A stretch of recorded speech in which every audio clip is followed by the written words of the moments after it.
Alors bonjour tout le monde, j'espère que vous allez bien. Dans cette vidéo-là, on va voir dans un premier temps ce que c'est le sens de variation d'une suite numérique, puis dans un second temps, on va voir la représentation graphique d'une suite numérique.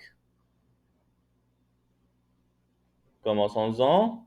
Soit UN une suite numérique, on dit que la suite UN est croissante lorsque, pour tout entier naturel n, UN plus 1 est supérieur ou égal à UN, c'est-à-dire lorsque ces termes sont de plus en plus grands.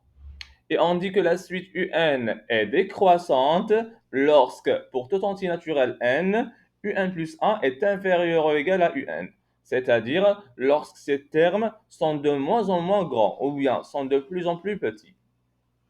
Alors, voyons un exemple. Si on a la suite UN qui est définie par les termes suivants, 0, 1, 2, 3, 4. On voit ici que les termes sont de plus en plus grands. Du coup, on va dire que la suite UN est strictement croissante. On va voir un autre exemple. Si on a la suite UN est définie comme ça maintenant. 0, moins 1, moins 2, moins 3, moins 4, ainsi de suite.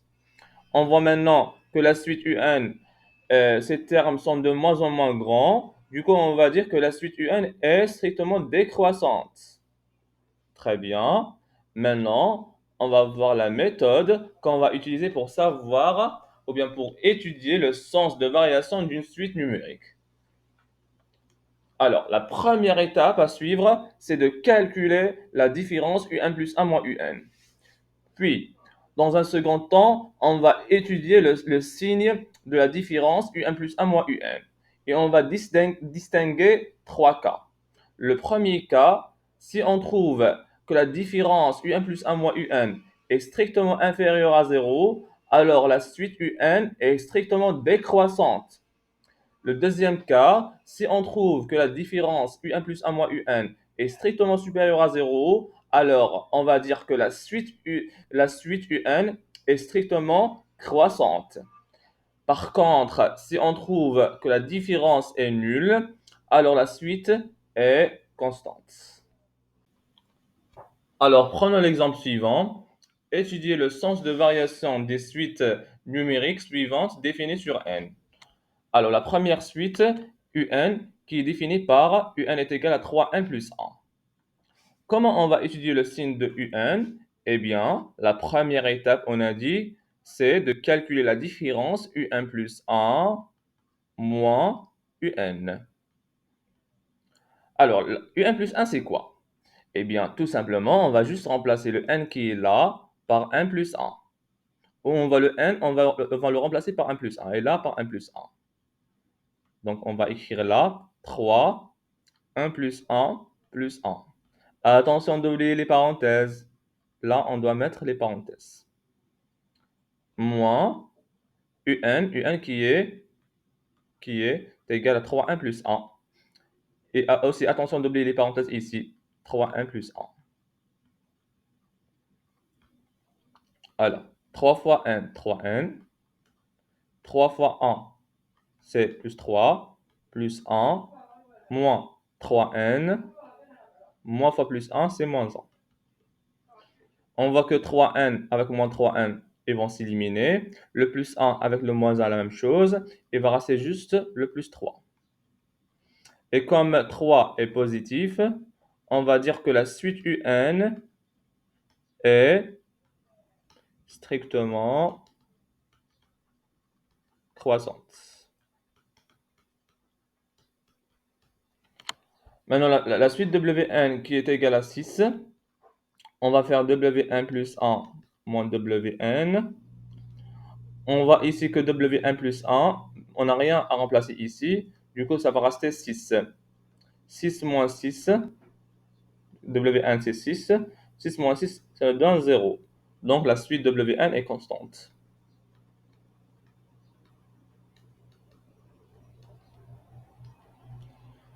Maintenant, la suite V1 qui est égale à 4 moins 5N. On va calculer la différence V1 plus 1 moins Vn. Vn plus 1, on va juste remplacer le n qui est là par 1 plus 1. Donc on va mettre là 1 plus 1. Et attention d'oublier les parenthèses.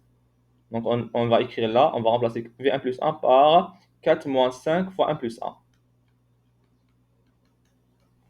Moins V1 qui est égal à 4 moins 5n. Attention d'oublier les parenthèses. 4 moins 5n.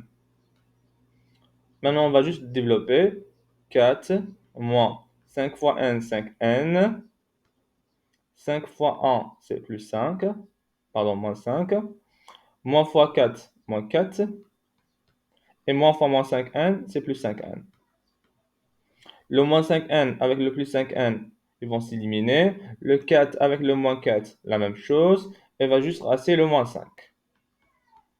Moins 5 est négatif. Du coup, on va dire que la suite Vn est strictement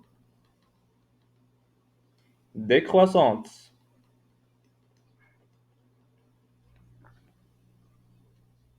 Très bien. Maintenant, on va voir la représentation graphique d'une suite numérique. Alors, soit UN une suite. Dans un repère, la représentation graphique de la suite UN, c'est l'ensemble des points de coordonnées n, UN. N, N, c'est dans l'axe des abscisses. UN, c'est dans l'axe des ordonnées. Très bien. On va voir un exemple pour mieux comprendre. Calculer les quatre premiers termes des suites Vn et Wn définis par les relations suivantes. Vn qui est égal à n au carré moins 1 sur 2n plus 1. Et Wn qui est défini par la relation suivante. Wn plus 1 est égal à Wn moins 2 le tout au carré moins 1, tel que W0 est égal à 1. Il nous demande de calculer les quatre premiers termes. Alors j'ai calculé les quatre premiers termes de la suite Vn. On va juste remplacer le n qui est là. D'abord par 0 pour calculer V0, puis par 1 pour calculer V1, puis par 2 pour calculer V2, puis par 3 pour calculer V3. J'ai trouvé V0 est égal à 1, V1 est égal à 1,5, V2 est égal à 4 et V3 est égal à 8,5. Du coup, on va juste placer les points. Pour le premier terme, on a V0 est égal à 1. Donc ici, le N, c'est 0 et V0, c'est 1. Donc on va juste placer le point 0, 1. Pour le deuxième terme, on va placer le point 1, 1,5. Pour le troisième terme, on va placer le point 2, 4. Et pour le quatrième terme, on va placer le point 3, 8,5. Alors, je les ai placés ici. Le premier point, on a dit que c'est 0, 1. Le deuxième point, c'est 1, 3,5 ou bien 1,5. Troisième point, c'est 2, 4. Le dernier point, c'est 3, 8,5. Pour la suite Wn, la même chose. J'ai calculé les termes. J'ai trouvé W0 est égal à 1, W1 est égal à 0, W2 est égal à 3 et W3 est égal à 0. Du coup, on va placer le point 0, 1. Je l'ai placé ce point-là. C'est 0, 1, c'est celui-là. Puis 1, 0, il est là. Puis 2, 3, il est là. 2, 3. Puis 3, 0, il est là, le point. Très bien.